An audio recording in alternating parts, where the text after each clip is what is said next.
Olá, seja bem-vindo a mais uma aula do nosso curso de Teologia. Para você que já acompanha as nossas aulas e para você que está assistindo pela primeira vez, que Deus abençoe a sua vida em nome de Jesus. Nós concluímos nas aulas anteriores, estivemos falando sobre introdução às epístolas gerais, e a aula de hoje é uma aula inicial de uma matéria que faz parte do curso de Teologia. E a matéria que hoje nós estaremos iniciando é a análise de Efésios.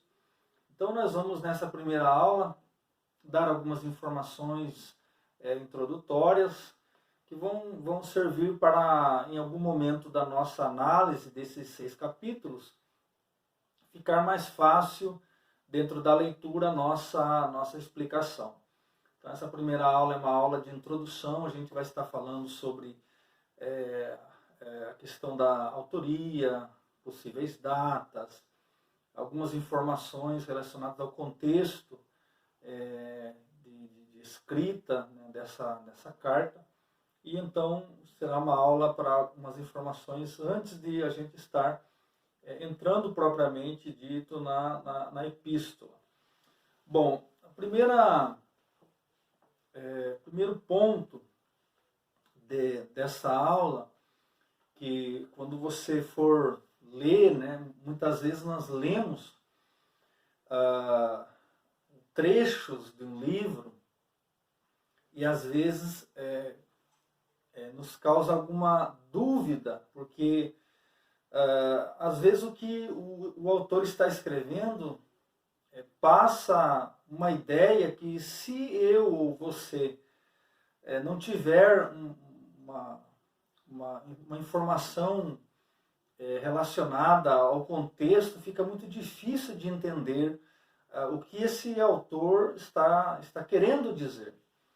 Então, por isso que sempre é importante a gente ter uma ideia geral do livro, ou quando o livro é muito extenso, pelo menos das partes principais desse livro, para a gente poder entender em algum momento aquelas passagens que são difíceis de compreender, uma vez que eu não estou inteirado do contexto anterior, e às vezes pegando passagens ou porções numa leitura superficial, ou eu posso não entender ou eu posso interpretar da forma errada. Então, por isso que nessa primeira aula nós vamos estar falando do contexto, trazendo algumas informações introdutórias. E a primeira delas, e que é importante nós falarmos, é que essa epístola, que normalmente ela é conhecida como Epístola Universal, ou Epístola do Apóstolo Paulo, ou Epístola aos Efésios, né? É que ela foi escrita em um momento em que o apóstolo Paulo estava preso. Então, quando nós olhamos já para a saudação inicial, o prefácio dessa epístola, nós já encontramos uma informação do autor. É uma prática, né, muito, muito comum em todas as epístolas, em todas as 3 epístolas do apóstolo Paulo, nós encontramos a informação de que ele é o escritor, né? A gente já viu, né, nas aulas passadas que, por exemplo, João, nas suas epístolas, ele vai em algum momento utilizar o presbítero, ele não vai dar a informação de que é João, o apóstolo, que é o personagem que está escrevendo. Mas Paulo, ele tem essa prática em todas as epístolas que ele escreveu, que nós temos conhecimento. Então, por isso que ela é tratada como a Epístola Universal, a Epístola do Apóstolo Paulo aos Efésios. Nós vamos trabalhar depois sobre se realmente foi para os Efésios que ele escreveu. Bom, como eu já falei, o apóstolo Paulo ele está preso no momento em que ele escreveu essa epístola. Isso fica muito claro, e sempre em todas as aulas eu peço para você que está assistindo essa aula estar com a sua Bíblia, né, para que você possa estar verificando os textos, a gente possa fazer em algum momento, fazer uma leitura, né? Então, no capítulo de número 3, se você quiser abrir aí na sua Bíblia, versículo de número 1, nós vamos encontrar essa informação. Por esta causa eu, Paulo, sou prisioneiro de Jesus Cristo por vós os gentios. Então, nós encontramos nessa epístola a informação do lugar onde ele estava quando escreveu. Nós já vimos em aulas anteriores que, dependendo da epístola, não temos essa informação, então são sugeridas possibilidades. Essa fica claro que ele está preso, embora ele não mencione qual lugar mas a cidade, o país, mas ele está preso por causa do Evangelho. No capítulo 4, versículo 1, ele volta a dar essa informação. Rogo-vos, pois eu, o preso do Senhor. E no capítulo 6, no último capítulo desta epístola, nós podemos encontrar o apóstolo também fazendo essa menção de que ele está preso, como no versículo 20, como um embaixador em cadeias. Então a própria epístola já nos mostra que ele está preso, que o autor é Paulo, que ele está preso por causa da pregação do Evangelho. Paulo, quando escreve a sua segunda epístola aos Coríntios, ele é uma carta, a carta mais autobiográfica de Paulo, onde ele fala muito sobre ele, sobre o seu encontro com Jesus, detalhes pessoais da sua vida, e aonde ele vai, na defesa do seu apostolado, ele vai dizer que ele, por muitas vezes, ele esteve preso. Quando a gente lê o livro de Atos dos Apóstolos, principalmente após o capítulo 9, quando Paulo ele se converte ao Senhor Jesus Cristo, e você começa a ver então as viagens missionárias a qual Paulo vai fazer, você vê que ele sofreu por amor a Jesus Cristo, por estar pregando o Evangelho. Ele foi preso, muitas vezes ele teve que exigir o seu direito de cidadão romano para que pudessem então libertá-lo. E aqui não é diferente. E aqui eu gostaria de fazer um comentário antes de continuarmos. Muitas pessoas, ao olhar para a Bíblia, ela se identifica com algum personagem, e talvez você seja uma dessas pessoas onde você, às vezes, teve o desejo de, eu gostaria de ser usado como esse personagem bíblico, né? E muitos têm o desejo, ou tiveram o desejo de ser como o apóstolo Paulo.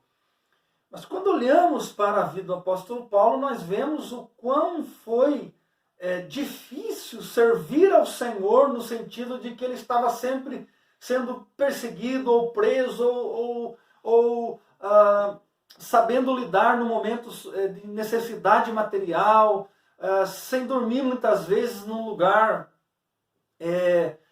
onde tinha um conforto, mas tudo isso ele fazia por amor a Jesus Cristo. Hoje, alguns apóstolos dos nossos dias, jamais, essa ideia jamais passaria pela sua cabeça, e se realmente fosse necessário, muitos talvez achariam que não era a vontade de Deus, mas que talvez o próprio diabo estava nesse negócio. Mas quando olhamos para o apóstolo Paulo, é um homem que ele não reclama daquilo que ele está passando. E o estar preso, como ele mesmo diz, na verdade, eu estando preso, eu estou livre para pregar o Evangelho. Eu não estou sendo perseguido lá fora, eu estou aqui dentro de uma prisão, e aqui é um público que precisa, e aqui se precisa ouvir o Evangelho. Quantas pessoas hoje brigam para estar atrás de um púlpito e com o microfone na mão? O público de Paulo nesse momento são os encarcerados, e o seu púlpito é aquelas grades a qual ele ficava atrás, contextualizando para a forma de prisão dos nossos dias, onde ele podia manifestar o reino de Deus a pessoas que precisavam do Evangelho. E com isso nós temos que aprender com esse homem de Deus. Porque estar em situações onde está contrário à nossa vontade humana e ainda assim estar feliz por estar fazendo a vontade de Deus e cumprindo o seu chamado, é somente para quem realmente entende o Evangelho de Jesus Cristo na sua totalidade, assim como Paulo. Então nós já pudemos ver aqui que ele está preso. Essa epístola aos Efésios, ela é chamada, ou ela está no grupo daquilo que chamamos dentro do curso de teologia, como as epístolas da prisão. Então nós temos 3 epístolas escritas pelo apóstolo Paulo. Algumas delas são tidas como epístolas pastorais, que são 3. Outras como epístolas doutrinárias, que são 6. E temos 4 epístolas que são chamadas de as epístolas da prisão. Por que elas são chamadas como epístolas da prisão? Porque Paulo escreveu quando ele estava preso. E essas 4 epístolas são Colossenses, Filipenses, a epístola a Filemão e a epístola aos Efésios. Paulo escreveu essas 4 cartas, essas 4 epístolas, estando na mesma prisão. A pergunta é, qual era esta prisão? Existem muitos comentaristas, existem muitas opiniões de eruditos antigos e de modernos que debatem sobre qual prisão ele estava. Alguns acham que talvez fosse em Cesareia. Quando você lê Atos capítulo 23, capítulo 26, você vai ver que Paulo, antes de ir para Roma, ele ficou preso em Cesareia. Essa é uma teoria que é debatida. Também há outros que entendem que Paulo estava numa prisão em qualquer um dos lugares da Ásia Menor e que ele escreveu essa carta. Porém, a ideia mais aceita, a ideia que mais se encaixa, é que Paulo estava preso na sua primeira prisão em Roma. Quando nós olhamos para o livro de Atos, capítulo 28, que é o momento onde Paulo está preso em Roma, alguns entendem que Paulo, dali, ele saiu daquela prisão para o seu martírio. Porém, essa teoria ela não se casa, ela não se fecha muito bem com a cronologia dos fatos, uma vez que não vai fechar com as datas do martírio dele de Pedro numa perseguição do Império Romano. Bom, a teoria mais aceita e a teoria a qual eu como professor acredito é a de que Paulo, quando ele vai para Roma, que está escrito em Atos 28, Paulo chega em Roma por volta do ano 61, na primavera do ano 61. Uma vez que a tradição entende que Paulo morreu no ano 67 ou 68. Então Paulo chegou no ano 61. E ele vai ficar ali, segundo o próprio relato de Atos 28, se você ler lá o versículo 16 até o versículo 30, ele vai ficar numa prisão domiciliar. Ele não vai ficar na prisão igual ele ficou em Cesareia. Ele vai ficar numa prisão domiciliar por 2 anos. E apenas um soldado está cuidando dele. Provavelmente havia troca, mas apenas um soldado está cuidando dele. E na verdade Paulo não quer fugir dessa prisão. Então, Paulo está ali nessa prisão. E durante esses 2 anos, o próprio Lucas escreve em Atos 28 que ele recebia muitas pessoas, muitos judeus, onde ele podia explicar a escritura baseada no cumprimento da vinda do Messias, na vinda de Jesus. E ele teve toda a liberdade para debater, para pregar o evangelho com as pessoas que vinham ali. Não havia um impedimento. Então essa prisão era uma prisão domiciliar. E quando nós olhamos para as outras epístolas que são chamadas da prisão, que essas 4 epístolas ele escreveu estando na mesma prisão domiciliar em Roma, nós vemos que na leitura delas, ele não está dizendo que vai morrer, ele não está dizendo que vai ser mártir daqui a algum tempo. Pelo contrário, quando você e eu lemos essas epístolas, nós vamos ver que ele sabe que ele vai ser solto. Por isso que a teoria de que ele foi para Roma e dali ele foi martirizado, ela não se encaixa com a leitura das epístolas que ele está escrevendo. Vamos abrir lá, a gente está nessa aula primeira de introdução, então a gente em algum momento vai fugir para alguns outros livros para poder estar trazendo uma informação melhor para você que está assistindo essa aula. Então quando lemos uma das epístolas da prisão, que além de Efésios, como nós já falamos, por exemplo, a de Filemon, quando nós olhamos para a epístola de Filemon, nós encontramos uma informação importante. Se ele está na prisão e ele escreveu aos Efésios, ele escreveu a Filemon, ele escreveu aos Filipenses, ele escreveu aos Colossenses, há uma informação na epístola a Filemon que é importante para a nossa reflexão. Versículo de número 22. E juntamente prepara-me também pousada, porque espero que pelas vossas orações vos hei de ser concedido.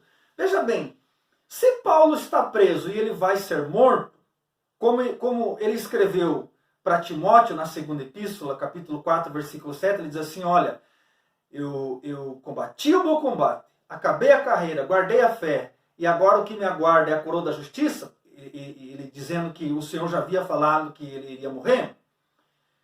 Como é que ele pode estar nessa epístola dizendo para Filemon, porque ele está preso também, dizendo que, olha, eu sei, vocês estão orando por mim e eu vou sair daqui.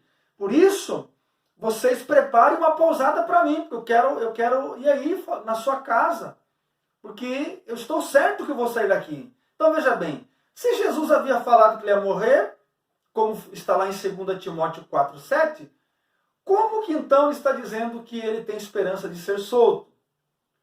Mas se você pegar uma outra epístola da prisão, que é a epístola aos Filipenses, você vai encontrar uma outra informação mais contundente que vai reforçar essa ideia. Capítulo de número 1, onde Paulo diz assim, versículo 21, porque para mim o viver é Cristo e o morrer é ganho. Ele está preso nessa epístola, ele está preso escrevendo da prisão em Roma. Mas se viver na carne me der fruto na minha obra, não sei então o que devo escolher.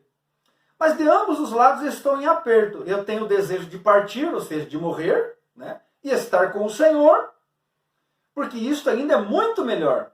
Mas julgo mais necessário, por amor de vós, ficar na carne, ou seja, ficar vivo. Olha só o 25, capítulo 1 de Filipenses, versículo 25. E tendo esta confiança, sei que ficarei. Ou seja, sei que não vou morrer. E permanecerei com todos vós para proveito vosso e gozo da fé. Então, o apóstolo Paulo, ele nessa primeira prisão em Roma, no ano 61, ele sabe, Jesus não falou que ele iria morrer. Então, ele sabe que ele vai sair dali.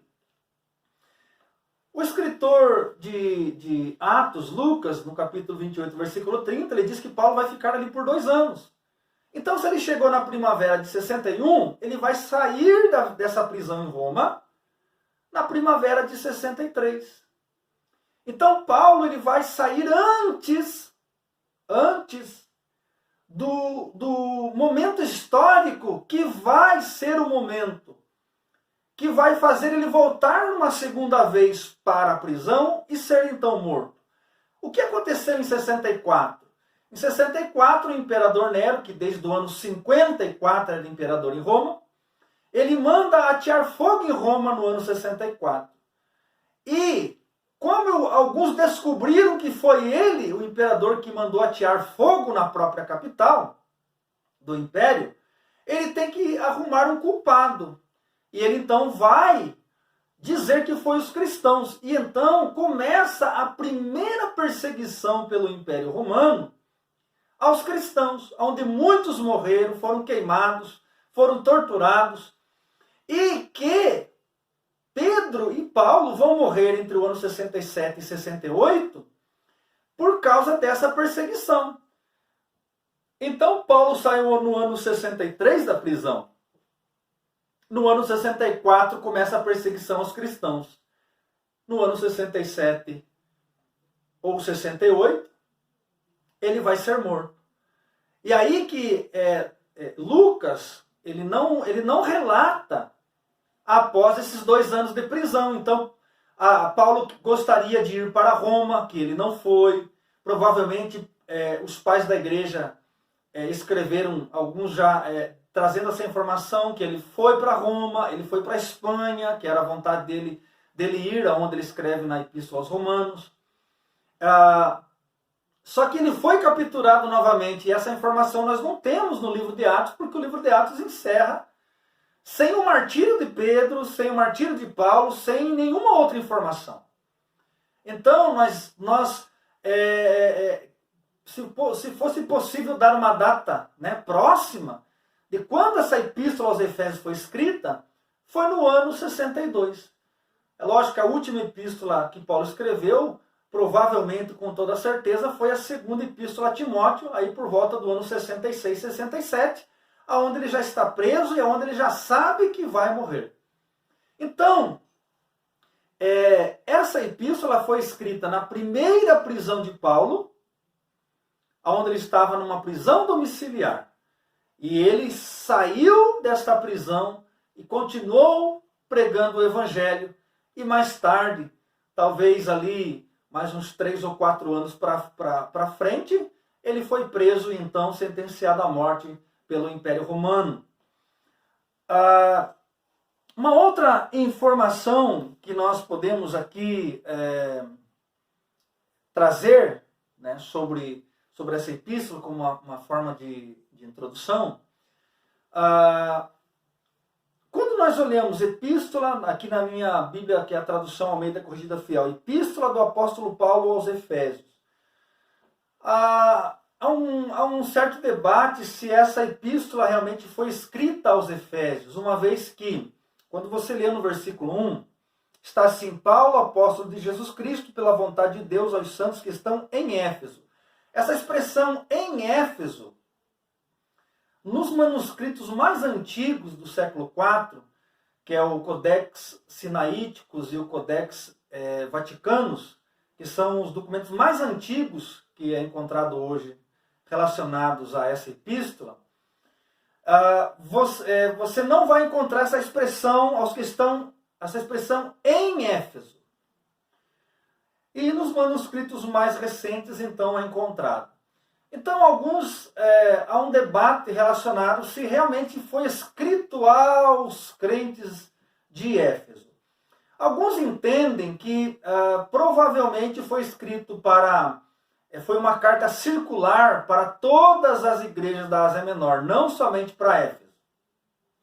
Outros, baseados num texto que nós vamos ler agora, em Colossenses 4,17, vamos fazer essa leitura. Alguns entendem que essa epístola foi originalmente escrita aos laodicenses, ou seja, aos crentes de Laodiceia. Colossenses capítulo 4, uma vez que Colossenses é uma das epístolas da prisão, ou seja, Colossenses, Filipenses, Efésios e Filemão foram escritas na prisão em Roma, na sua primeira prisão.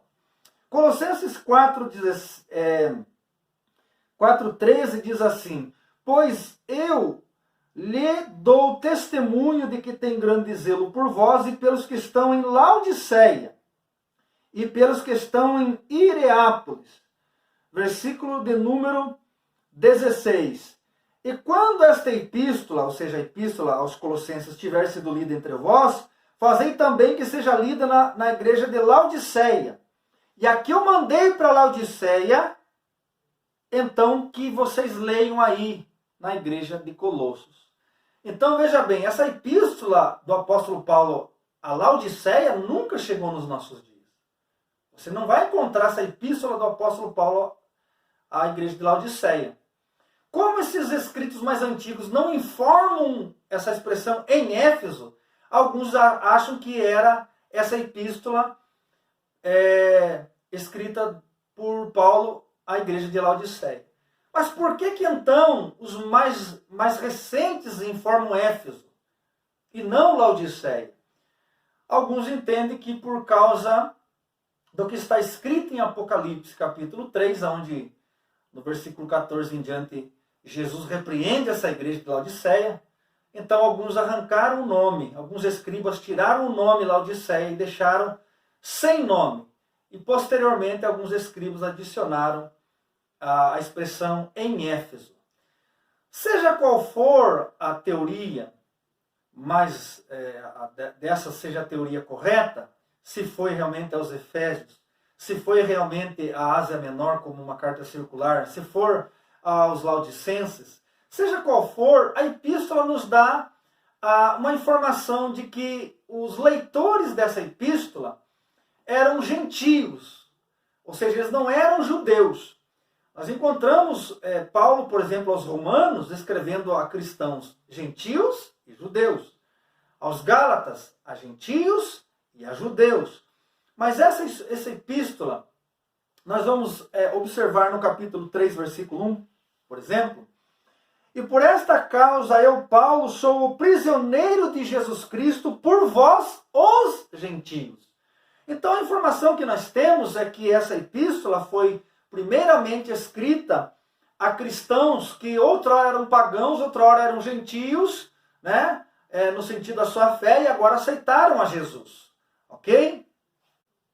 E quando abrimos também em Efésios capítulo 4, versículo de número 17, nós encontramos também esta informação. E digo isto, e testifico no Senhor, para que não andeis mais como andam também os outros gentios, ou seja, os gentios que não se converteram, ou seja, eles estão vivendo uma vida errada, que não agradam a Deus. Agora, vocês gentios que aceitaram a Jesus devem andar de um modo diferente. Então, seja qual for o destino correto, se realmente foi aos Efésios, ou se foi aos Laodicenses, ou uma carta circular a todas as igrejas da Ásia Menor, esses que estão lendo de primeira mão, para quem Paulo escreveu, eram gentios e não judeus. Tá? Então essa é uma informação que nós encontramos dentro da própria epístola. Por que é importante esses detalhes para você que está assistindo essa aula? Porque quando você vai fazer uma leitura, por exemplo, Jesus Cristo, ele veio pregando uma mensagem, mas ele deixou claro que ele veio para os judeus. Então, quando você lê algumas coisas que Jesus fala, você tem que entender que ele está falando na linguagem que o judeu está entendendo. O homem que se tornou mestre e que trouxe de forma sistemática a doutrina do Evangelho para os gentios foi Paulo. Então, em algum momento ele está escrevendo só para gentios, em algum momento ele está escrevendo para judeus, em algum momento ele está escrevendo para os dois. Como é, por exemplo, Romanos 2. Romanos 2 ele está lá falando com gentios e com judeus. E para determinado grupo, ele então fala baseado naquilo que Deus revelou a ele como uma mensagem para o seu povo judeu e para os gentios.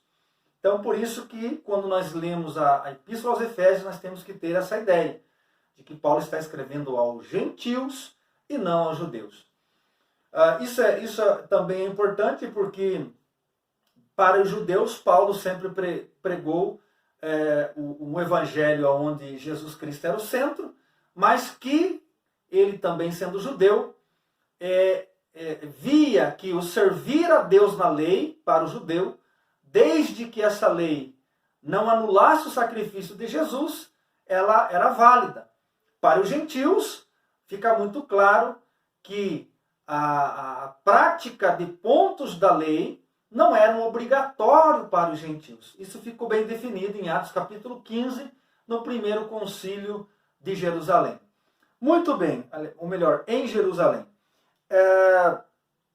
Uma outra informação nessa nossa aula de introdução, antes de nós entrarmos no primeiro capítulo e fazermos a análise desse capítulo, é relacionada à cidade de Éfeso, né? Então, entendendo que essa epístola foi escrita, como a grande maioria dos acadêmicos entendem, que ela foi escrita para os Efésios, algumas informações também relacionadas a essa cidade, a esse povo, né? Paulo está escrevendo a um povo que outrora era um povo pagão.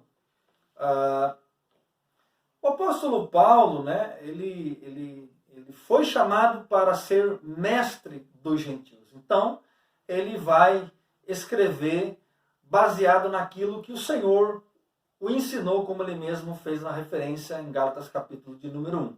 Não fui ensinado por homem nenhum apóstolo me instruiu, mas o próprio Senhor se revelou a mim e ele me ensinou, o próprio Jesus Cristo. Mas, quando nós olhamos para a cidade de Éfeso, a cidade de Éfeso, na época de Paulo, ela era uma cidade muito importante.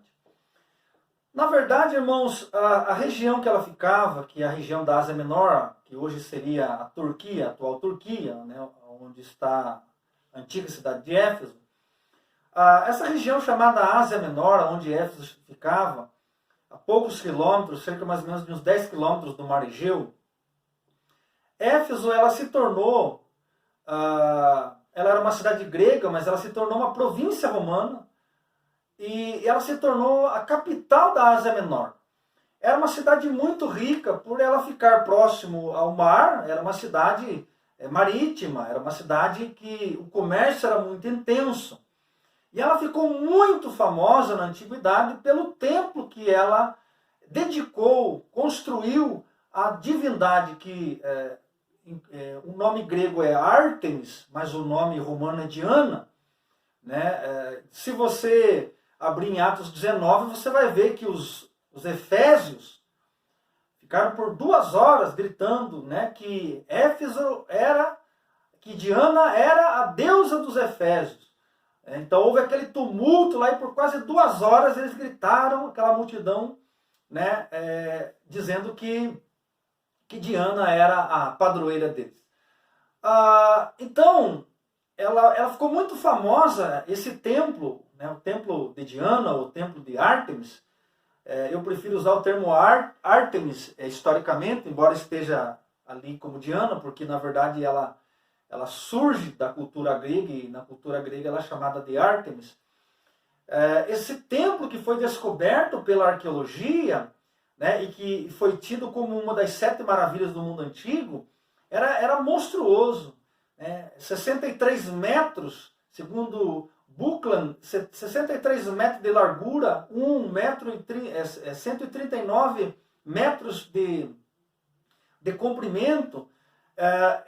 Essa maravilha, onde, ao descobrirem o gasofilácio, onde se lançavam as moedas de ofertas para essa divindade, havia moedas cunhadas de todos os lugares do mundo, de até então. Então, ela era uma divindade adorada em vários lugares. As pessoas peregrinavam até Éfeso, para ali, então, eles adorarem e homenagearem e honrarem essa divindade. Quando o apóstolo Paulo chegou, porque o apóstolo ele teve 2 passagens nessa cidade, uma no final da sua segunda viagem missionária, ali no capítulo 18, do versículo 21 até o 26, você vai ver que Paulo ele está retornando da sua segunda viagem missionária. Ele vai ficar pouco tempo ali. Lucas vai mencionar que ele apenas vai pregar num sábado numa sinagoga, porque ele tem que ir numa solenidade, ele tem que subir para Jerusalém, então ele não pode ficar muito tempo ali. Mas aquele trabalho que é iniciado por Paulo no final da sua segunda viagem missionária, ele vai deixar Priscila e Áquila tomando conta daquele trabalho. Mais tarde, Apolo vai se juntar. Apolo, ali no capítulo 28, no final do capítulo 28, você vai ver que Apolo é um homem que ele é um homem que é eloquente, é um homem que tem sabedoria, mas ele não conhece muito bem o Evangelho. Nós não sabemos como é que ele conheceu o Evangelho, mas Priscila e Áquila vão instruir melhor ele com relação à mensagem do Evangelho, e ele vai se tornar um homem poderoso na pregação, vai ser um homem que vai ajudar Paulo na edificação daquele trabalho como um líder, não somente em Éfeso, mas também na cidade de Corinto. E Paulo, então, ele deixa Priscila e Áquila, ele vai para Jerusalém, né? Apolo é instruído melhor por eles e eles vão cuidar daquela obra.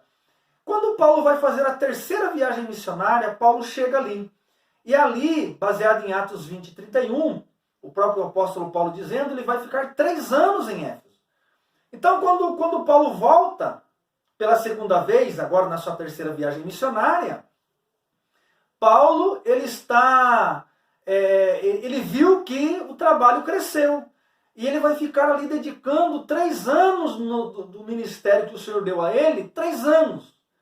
E ali, meus queridos, Atos 19, 11 diz que coisas extraordinárias Deus fez pelas mãos do apóstolo Paulo. Ao ponto que até a vantagem de Paulo era levada e os demônios tinham que sair e pessoas eram curadas. E embora Paulo não criou nenhuma doutrina, como nós vemos hoje, né? Paulo não criou nenhuma doutrina, foi pela necessidade, ele tem que cuidar do trabalho, ele não é onipresente. E o Espírito Santo deu a direção para ele. Era um homem que carregava algo do céu de uma maneira diferente dos demais. Ele não podia estar em todos os lugares, então Deus deu essa estratégia para ele. Essa única vez, não teve nenhum outro lugar que Paulo usou a mesma orientação de Deus. Paulo não criou uma doutrina dizendo para o povo ir buscar a roupa dele lá na prisão, que ele estava ungindo com óleo essa roupa, e então o povo levar essa roupa para curar os enfermos. Não aconteceu isso. E hoje os pregadores modernos que utilizam-se dessa passagem para criar uma doutrina, você pode ver que nunca será gratuito. Sempre o lenço custa um valor. Você sempre vai ver que a unção vai ter que pagar para que você leve essa peça ungida, essa foto ungida, esse sabonete ungido, esta rosa ungida. Sempre eles vão cobrar, né? Se eles estivessem se baseando no texto de Paulo, teria que ser gratuito isso, né? Mas Paulo não criou nenhuma doutrina. Então, pela necessidade e com a permissão do Espírito Santo, Deus então permitiu Paulo, naquele momento, para atender uma necessidade, que isso fosse realizado. Muitas coisas, as quais não são relatadas, Deus fez através de Paulo nesses 3 anos. Paulo, quando está retornando da sua terceira viagem missionária, ele não chega até Éfeso, mas ele vai até Mileto, onde os anciãos de Éfeso vão se encontrar com ele. E ele vai dar o seu último discurso dizendo, vocês não vão me ver mais aqui. Né? Então ele sabe provavelmente que dali ele volta para Jerusalém. De Jerusalém ele vai ser preso. Ele vai ficar em Roma. Em Roma entende-se que ele provavelmente foi para a Espanha. E ele não retorna para Éfeso. E depois ele volta para Roma para ser morto, né? Como a gente já falou. Então ele dá o discurso avisando sobre os falsos mestres, os falsos pastores, os lobos devoradores. Mas ele vai dizer assim, olha, eu vos ensinei o caminho, vocês sabem o que devem fazer, o sangue das vossas mãos eu não tenho culpa nenhuma, né? Eu vou voltar agora para Jerusalém, mas eu não vou ver mais a face de vocês. Né? Então, embora ele não esteja lá em Éfeso, ele fala aos anciãos de Éfeso. Então, Éfeso, ela tem uma característica importante dentro do cristianismo, principalmente depois do ano 70, quando o templo de Jerusalém foi destruído pelos romanos. algo que já o Senhor Jesus Cristo havia predito, né? Mateus 24, 1 e 2, Jesus falou que não ficaria pedra sobre pedra daquele templo. Então, no ano 70, quando o templo foi destruído, Éfeso se tornou o centro do cristianismo. Foi ali que nós vamos ver Timóteo, discípulo de Paulo, sendo o bispo daquele rebanho, né? E segundo a tradição, morrendo naquele mesmo local por pregar o evangelho. Em Éfeso, que segundo a tradição, João, após sair da ilha de Patmos, na prisão da ilha de Patmos, ele vai para Éfeso, e de Éfeso ali então ele vai supervisionar as igrejas da Ásia Menor, onde nós já falamos, acreditamos que ele tinha ainda muita influência naquela região, e segundo a tradição ele morreu nessa cidade de Éfeso. Éfeso é uma das igrejas das 7 igrejas que foram escritas e que está relatado no livro do Apocalipse, no capítulo 2, onde Jesus repreende que voltem para o primeiro amor. É lógico que Timóteo, nesse período, já não pastoreia mais Éfeso, ele já segundo a tradição, ele já havia sido martirizado. Então, Éfeso se torna uma cidade importantíssima dentro do cristianismo. E é natural que Paulo esteja escrevendo nessa prisão, uma vez que ele não vai vê-los mais, ele já havia falado isso, né? Mas ele tem um contato com eles através dessa epístola. Há muitos que lá conhecem ele, há outros provavelmente que ainda não conhecem, mas ele vai escrever então essa epístola para esses cristãos que outrora eram pagãos, mas que aceitaram a Jesus. E nós vamos ver na próxima aula o que essa epístola, nesses 6 capítulos, tem para nos ensinar. Ela foi escrita para os cristãos do primeiro século, mas ela continua falando conosco também. Essa epístola ela vai nos fazer refletir muitas coisas, como sermos parte do corpo de Cristo, mas também vai nos falar também sobre as bênçãos que temos sobre estar nesse corpo, como também vai nos falar sobre a vida do verdadeiro cristão que está inserido dentro desse corpo. Com toda certeza, se fôssemos dar um tema para a epístola aos Efésios, seria que Jesus Cristo é o cabeça, como está em Colossenses, mas que nós somos o corpo de Jesus através da epístola aos Efésios. Que Deus abençoe a sua vida e nos encontramos na nossa próxima aula.